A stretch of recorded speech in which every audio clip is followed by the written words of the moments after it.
샬롬, 예배 자리로 오신 여러분을 환영합니다. 그리고 축복합니다. 우리 하나님 말씀 보겠습니다. 시편 3편 1절에서 8절 말씀 함께 보겠습니다. 시편 3편에서 1절에서 8절 말씀입니다. 제가 봉독하겠습니다. 여러분은 귀와 또 눈으로 잘 따라와 주시기 바랍니다. 여호와여, 나의 대적이 어찌 그리 많은지요. 일어나 나를 치는 자가 많으니이다. 많은 사람이 나를 대적하여 말하기를 그는 하나님께 구원을 받지 못한다 하나이다. 여호와여, 주는 나의 방패시요 나의 영광이시요 나의 머리를 드시는 자이시니이다. 내가 나의 목소리로 여호와께 부르짖으니 그의 성산에서 응답하시는도다. 내가 누워 자고 깨었으니 여호와께서 나를 붙드심이로다. 천만인이 나를 에워싸 진친다 하여도 나는 두려워하지 아니하리이다. 여호와여, 일어나소서. 나의 하나님이여, 나를 구원하소서. 주께서 나의 모든 원수의 뺨을 치시며 악인의 일을 꺾으셨나이다. 구원은 여호와께 있사오니 주의 복을 주의 백성에게 내리소서. 아멘. 기도하겠습니다. 하나님 감사합니다. 하나님께서 오늘 새 날을 허락하여 주셨습니다. 그리고 우리가 아침에 눈을 뜨고 또 이 시간 예배의 자리에서 함께 예배하는 가운데 있습니다. 주님의 은혜를 다시 한번 기억하며 하나님께서 우리의 삶 가운데 주신 큰 은혜들을 기억하며 이 시간 말씀 가운데서 믿음으로 나아갈 수 있도록 은혜를 허락하여 주옵소서. 이 시간도 성령 하나님께서 각자의 삶의 자리에서 함께 하시고 이 시간 말씀으로 가르치시고 생각나게 하시고 위로하여 주옵소서. 살아계신 예수님의 이름으로 기도합니다. 아멘. 샬롬, 우리 옆분과 인사합니다. 오늘은 이렇게 인사하겠습니다. 밤새 안녕히 주무셨습니까? 우리 인사할까요? 안녕히 주무셨습니까? 보통 이 인사는 아침에 일어나서 나누는 인사입니다. 그래서 안녕히 주무셨어요? 하고 우리가 인사하지요. 이 인사말의 유래는 우리나라가 외세의 침략을 하도 많이 받아서 하루가 지나면 모두 죽거나 다쳐서 생겨났다고 합니다. 암울한 과거 역사 속에서 선조들이 서로의 안부를 물으며 건넨 인사말이었던 것이지요. 지금 이 인사말이 남아공을 사는 우리의 현실 가운데 예외인 것 같지는 않습니다. 코로나가 계속해서 증가하면서 하루 사이에 5,000명, 6,000명의 확진자가 발생하고 있습니다. 그저께는 111명의 사망자가 나왔습니다. 우리나라처럼 이 비극의 원인이 외세의 침략은 아니지만 지금 우리는 코로나의 침략을 받으며 서로가 서로에게 하루의 안부를 물으며 살아가는 그런 시대가 된 것 같습니다. 코로나 블루라는 말 들어보셨지요? 코로나와 영어 블루, 이 단어의 뜻은 암울한이라는 뜻도 가지고 있다고 합니다. 바로 코로나와 블루의 합성어인데요. 코로나로 인해 사람들이 심리적 어려움을 겪게 되는 일이 많아지면서 생긴 신조어라고 합니다.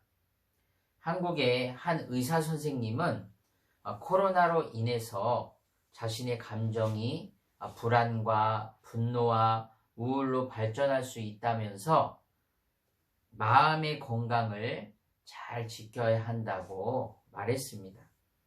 사람들이 가장 어려움을 느끼는 부분이 어떤 부분입니까? 지금 현재 일상생활의 중단인 것이죠. 꾸준히 해오던 취미활동이나 운동, 또 사람과의 어울림이 한순간에 멈춰진 것입니다. 그리고 지금 우리보다 더 힘든 사람들은 자가격리자, 또 확진자, 코로나 감염으로 가족을 잃은 사람들이겠지요. 오늘 성경에 나오는 시인 마찬가지로 모든 일상생활이 중단되었습니다. 더 엄밀히 말하면 일상을 송두리 빼앗긴 채 도망자로 숨어 사는 신세였습니다. 표제어를 한번 보실까요? 3편 말씀이 맨 위에 보면 표제어가 있는데 이렇게 적혀 있습니다. 다윗이 그의 아들 압살롬을 피할 때에 지은 시. 이 표제어가 말해주는 것처럼 이 시인은 다윗입니다. 그리고 그 아들 압살롬을 피할 때 지은 시라고 적혀 있습니다. 여러분들이 잘 아시는 것처럼 다윗은 한 나라의 왕으로서 모든 대적들을 물리치고 평안함을 누리던 시기에 범죄하게 됩니다. 그 범죄가 무엇이었습니까? 우리아의 아내인 밧세바를 취하게 되는 범죄였지요. 그래서 간음죄를 범하게 되었고 또 다윗은 그 사실을 숨기고 싶어서 급기야 우리아를 전장에서 죽게 합니다. 살인죄까지 범하게 된 것이죠. 이것으로 인하여서 그 결과로 그의 아들 압살롬이 반역하며 벌떼처럼 대적들이 벌떼처럼 일어나서 다윗은 망명의 길에 오르게 됩니다. 다윗이 승승장구하여 강력한 왕권을 행사하고 있을 때 다윗을 따르던 수많은 사람들은 이제 압살롬 편으로 옮겨갔습니다. 이제 그들은 모두 다윗의 적이 된 것이죠. 그리고 이 대적들은 벌떼처럼 일어나서 다윗을 치료하고 있고 비방합니다. 우리 1절과 2절 말씀을 한번 보겠습니다. 여호와여 나의 대적이 어찌 그리 많은지요. 일어나 나를 치는 자가 많으니이다. 많은 사람이 나를 대적하여 말하기를 그는 하나님께 구원을 받지 못한다 하나이다 라고 말씀합니다. 다윗이 지금 보고 있는 현실은 바로 절망을 보고 있습니다. 그래서 1절과 2절에서 보시면 여호와의 나의 대적이 어찌 그리 많은지요. 나를 치는 자가 많으니이다. 또 많은 사람이 나를 대적하여 말하기를 이라고 하면서 많은이라는 말을 반복하면서 다윗의 절망적인 상황을 묘사하고 있습니다. 지금 다윗은 사면초가의 어려움에 처해 있습니다. 영적으로 매우 혼란한 상태이며 정서적으로도 또한 그렇습니다. 게다가 육신적으로는 많은 대적들에게 둘러싸였고 그들에게 욕을 당하고 이웃조차도 다윗을 소외시켰습니다. 온갖 비방을 들으며 생명의 위협을 받는 상황입니다. 여러분들 사무엘하 16장 7절과 8절에 보시면 다윗이 도주하게 될 때 시므이는 그를 저주하면서 빈정대고 조롱합니다. 그리고 시편 31편 9절에서 13절은 다윗의 상황을 이렇게 묘사하고 있습니다. 여호와여 내가 고통 중에 있사오니 내게 은혜를 베푸소서. 내가 근심 때문에 눈과 영혼과 몸이 쇠하였나이다. 내 일생을 슬픔으로 보내며 나의 연수를 탄식으로 보내며 내 기력이 나의 제약 때문에 약하여지며 나의 뼈가 쇠하도소이다. 내가 모든 대적들 때문에 욕을 당하고 내 이웃에게서는 심히 당하니 내 친구가 놀라고 길에서 보는 자가 나를 피하였나이다. 내가 잊어버린 바됨이 죽은 자를 마음에 두지 아니함 같고 깨진 그릇과 같으니이다. 내가 무리의 비방을 들었으므로 사방이 두려움으로 감싸였나이다. 그들이 나를 치려고 함께 의논할 때에 내 생명을 빼앗기로 깨어였나이다. 지금 다윗이 처한 상황의 정황은 이렇습니다. 다윗이 범죄한 이후에 나단 선지자를 통해서 하나님께서는 다윗에게 임할 심판을 예언하셨습니다. 다윗은 그의 집안에 어떤 심판이 닥칠 것인지를 알고는 있었지만 그것이 구체적으로 무엇인지는 알지 못했을 것입니다. 더더욱이 자신이 사랑하는 아들로부터의 잔인한 배신이라는 것에서 상상조차 못했을 것입니다.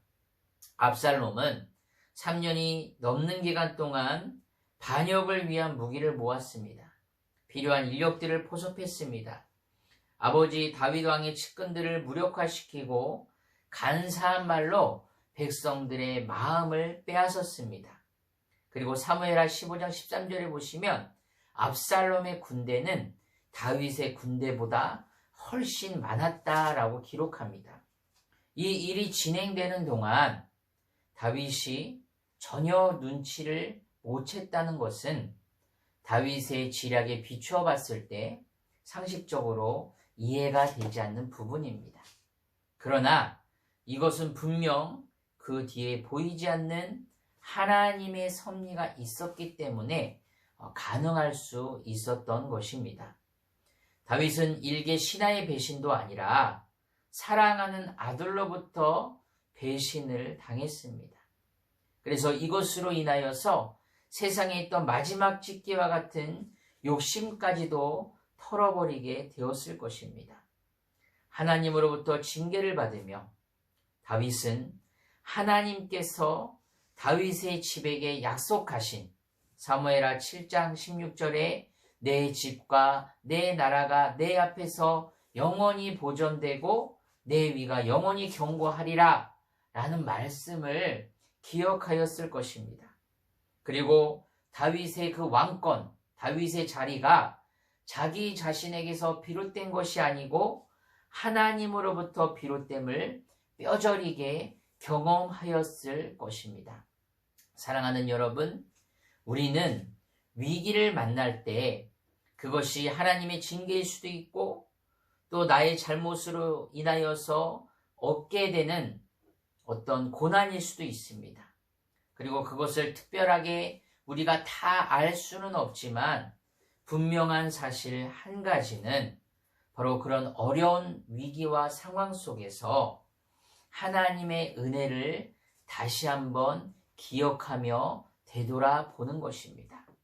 바로 다윗이 압살롬을 피해 도망하면서 자기 자신의 사랑하는 아들로부터 배신을 당하는 그런 수치 속에서 다윗은 자기가 겪은 지금의 위기가 바로 하나님으로부터 비롯되었음을 뼈저리게 경험했을 것입니다.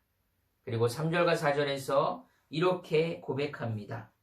여호와여 주는 나의 방패시요 나의 영광이시요 나의 머리를 드시는 자이시니이다. 내가 나의 목소리로 여호와께 부르짖으니 그의 성산에서 응답하시는도다. 사무엘하 15장 30절에 보시면 다윗은 감난산 길로 오를 때에 머리를 가리우고 맨발로 울며 행하였다라고 말합니다.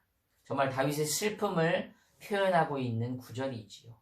바로 사랑하는 아들로부터 배신을 당하고 망명의 길에 오르게 될 때 자신이 하나님으로부터 범죄하여 이런 수치를 당하는 것을 조금 느끼고 있는 그런 상황 속에서 다윗의 심정은 말로 표현할 수 없을 만큼 너무나도 슬픈 심정을 가지고 있었을 것입니다.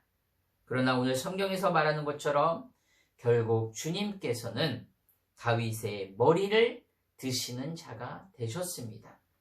여러분, 머리를 든다는 것은 절망을 벗고 희망을 갖는 것을 의미합니다. 이 의미는 전쟁에서는 원수에게 승리를 거둘 때 사용하는 용어입니다. 그리고 법적인 맥락에서 사용될 때는 고소를 받던 자가 이제 범죄 혐의를 벗고 머리를 들게 된다는 표현입니다. 다시 말씀드리면 다윗은 원수들의 고소와 공격을 받았지만 이제는 그 수치를 벗고 승리를 거둘 것을 바라보게 하신다는 의미입니다. 이제 하나님께서는 감난산에서 수치로 뒤덮였던 다윗의 머리를 들게 하십니다. 이제 다윗은 수많은 대적들, 1절과 2절에서 말하는 것처럼 자기 자신을 둘러 진친 그 수많은 대적들을 바라보다가 이제는 그 시선을 하나님께로 돌리며 새 힘을 얻습니다. 그는 원수의 공격과 친구들의 비방을 뿌리치며 주님은 나의 방패시오라고 고백합니다. 방패는 군인들의 무기지요. 방어용 무기입니다. 하나님의 보호를 가리키는 은유적 표현인 것입니다. 지금 다윗이 절망에 빠지지 않은 참된 이유는 바로 비방하는 자들 앞에서도 주님께서 그의 기도를 응답하신다는 확신 때문이었습니다. 사면초가인 상황 속에서 하나님은 하나님의 방패로 지금 다윗을 보호하고 있다는 확신을 다윗은 느끼고 있는 것입니다. 다윗은 이미 그의 기도 생활을 통해 하나님께 부르짖었었고 주님은 그때마다 응답하셨다라는 강한 믿음을 갖고 있는 것입니다. 과거에 자기를 돌보신 다양한 경험을 토대로 해서 하나님께서 어떠한 위기의 상황 속에서도 자신을 보호하시고 지키셨던 인도와 보호를 기억하고 있는 것입니다. 그리고 주님에 대한 이 응답의 확신은 천만대군이 지금 다윗을 진치고 둘러싸고 있는 이 위기의 상황 가운데에서도 잠을 잘 수 있다고 고백하는 것입니다. 우리 5절과 6절 말씀 한번 볼까요? 내가 누워 자고 깨었으니 여호와께서 나를 붙드심이로다. 천만인이 나를 에워싸 진친다 하여도 나는 두려워하지 아니하리이다. 여러분, 상식적으로 전쟁터에서 위기의 상황 속에서 잠을 잔다는 것은 죽음과 패배를 뜻합니다. 그러나 하나님께서 나를 보호하시고 나를 위해서 대신 싸우실 때에는 평안한 가운데 잠이 들 수 있는 것이죠. 시편 4편 8절에서 이렇게 이야기합니다. 한번 보세요. 옆에 내가 평안히 눕고 자기도 하리니 나를 안전히 살게 하시는 이는 오직 여호와이시니이다 라고 말합니다. 다윗은 자기를 죽이려는 원수들에게 둘러싸여 있었지만 단잠을 잡니다. 하나님께서 밤새 그를 지켜주셨음을 반증하는 것이죠. 밤사이에 원수들로부터 많은 위협으로 인해 불안으로 떨었지만 이제 밤의 혼돈의 시간은 지났고 동이 터오르는 새 날을 바로 하나님의 보살핌 속에 있다는 그 사실 안에서 새롭게 맞이하고 있는 것입니다. 그 사실을 새롭게 깨달은 것입니다. 사랑하는 여러분, 우리는 지금 일상이 아닌 일상을 살고 있습니다. 남아공에 살면서 남아공이 그리운 하루하루를 보내고 있지는 않으십니까? 앞으로 포스트 코로나 시대는 이제 우리가 누렸던 일상은 저 멀리 떠나버린 한 기억의 부분이 될지도 모르겠습니다. 작금의 상황들이 여러 가지로 우리들을 위기와 어려움으로 둘러싸고 진치고 있는 것 같지만 또한 불안한 미래에 대한 염려와 걱정이 에워싸고 있지만 또 여러 가지 자신의 삶의 상황 속에서 염려와 걱정과 불안들을 생각하며 하루하루를 보낼 수도 있겠지만 그러나 하나님께서는 분명 우리 모두 한 사람 한 사람의 머리를 들어서 당신을 바라보게 하신다는 사실입니다. 그리고 우리의 방패가 되시고 하나님의 인도와 보호하심이 나의 삶 가운데 곳곳에 드러나고 있음을 하나님이 깨닫게 하시고 알게 하신다는 사실입니다. 우리로 하여금 밤사이에 어떠한 일도 일어나지 않도록 우리를 지키시고 보호하고 있다는 사실을 늘 기억하는 저와 여러분들이 되시기를 주님의 이름으로 소망합니다. 그리고 지금 우리가 눈을 뜨고 예배하고 감사하며 마주하고 있는 현실, 하나님께서 새 날을 허락하셨기 때문입니다. 바로 어젯밤에 여러분들에게 단잠을 허락하신 은혜가 있기 때문에 바로 오늘을 우리가 맞이하고 있다는 사실을 다시 한번 기억하시기를 주님의 이름으로 소망합니다. 그래서 다윗은 7절과 8절에서 마지막으로 이렇게 고백하지 않습니까? 여호와여 일어나소서, 나의 하나님이여 나를 구원하소서.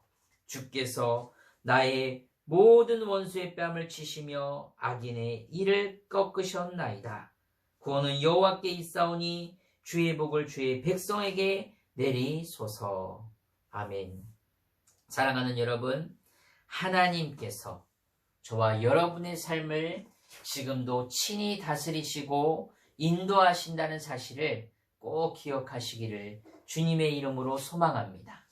우리가 일상이 아닌 일상을 살아가고 있지만 또 코로나로 인하여서 많은 삶의 부분들이 바뀐 것 같지만 하나님께서 여러분을 향한 마음은 여전히 변함없이다는 사실을 기억하시기 바랍니다. 그리고 어제나 오늘이나 내일에도 그 동일한 하나님의 은혜가 지금도 저와 여러분을 보호하고 있다는 사실을 꼭 기억하시기를 주님의 이름으로 소망합니다. 다시 한번 우리의 일상을 통해서 하나님의 은혜가 여러분의 삶 가운데 깊이 관여하고 있다는 사실에 대해서 감사하는 하루, 감사하는 한 주가 되시기를 주님의 이름으로 소망합니다.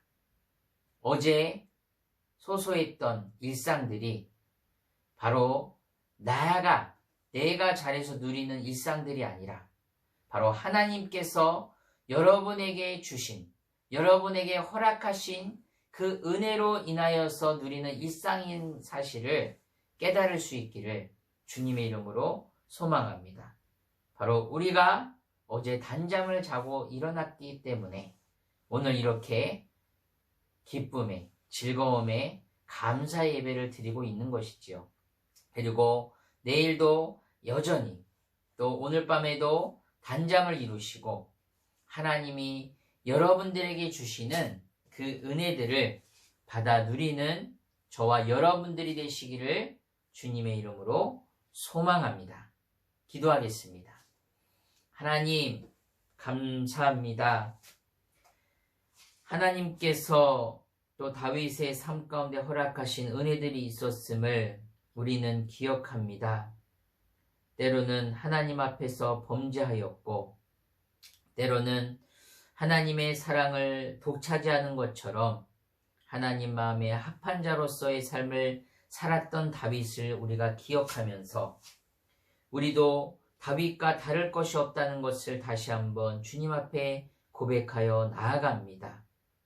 어쩌면 우리는 지금도 하나님 앞에 범죄하고 또 어쩌면 우리가 하나님과 멀리 떠나서 주님을 불신하는 삶을 살고 있는 것 같지만 여전히 우리를 하나님의 보호하심으로 지키시고 구원하신다는 사실을 우리가 기억하며 믿음으로 고백하며 나아갈 수 있는 은혜가 있기를 소망합니다. 지금의 이 상황 속에서 하나님의 은혜를 더욱더 사모할 수 있는 우리 정원교회 성도들이 되게 하여 주시고 날마다 염려와 걱정과 근심과 불안과 두려움으로 잠을 못 이루는 것이 아니라 하나님이 허락하시는 평강과 평안으로 인하여서 담대한 믿음과 확신으로 인하여서 단잠을 이루고 새날을 맞이할 수 있는 소망을 우리 모두에게 허락하여 주옵소서. 바로 그것은 하나님의 은혜 안에 있음을 기억하는 것입니다. 하나님께서 우리에게 은혜를 주셔서 단잠을 청하게 하여 주시고 새날을 맞이하게 하시고 하나님 모든 대적들로부터 우리를 지키시고 보호하시고 구원하시는 하나님의 은혜를 날마다 기억하며 살아갈 수 있도록 허락하여 주옵소서. 예수님의 이름으로 기도합니다. 아멘.